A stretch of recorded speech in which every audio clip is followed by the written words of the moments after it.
Good morning everyone. నా పేరు doctor Anil Kumar Naralshetti, Sydney city hospitals. General గా గుండె నొప్పి రకాలు మనం తెలుసుకుందాం ఈ రోజు. సో నొప్పి ఏ రకంగా వస్తుంది అనేది, జనరల్ హార్ట్ అటాక్ వచ్చినప్పుడు నొప్పి రావడం సహజం. కొంతమందిలో నొప్పి రాకుండా కూడా హార్ట్ అటాక్స్ వస్తూ ఉంటాయి.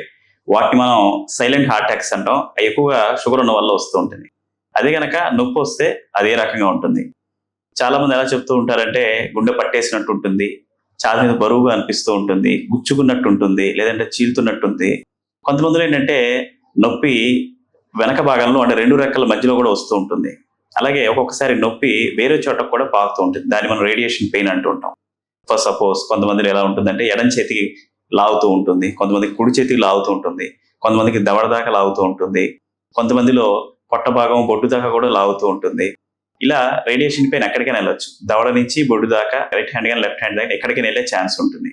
అలాగే చాలా మందిలో నడుస్తున్నప్పుడు గొంతు పెయిన్ వస్తుంటుంది. సో అది కూడా ఈ హార్ట్ బ్లాక్ యొక్క సూచనే. చాలా మంది గుండెలో మంట వస్తూ ఉంటుంది అంటారు. సో దాన్నే వాళ్ళు గ్యాస్ గా భావించి నెగ్లెక్ట్ చేస్తూ ఉంటారు.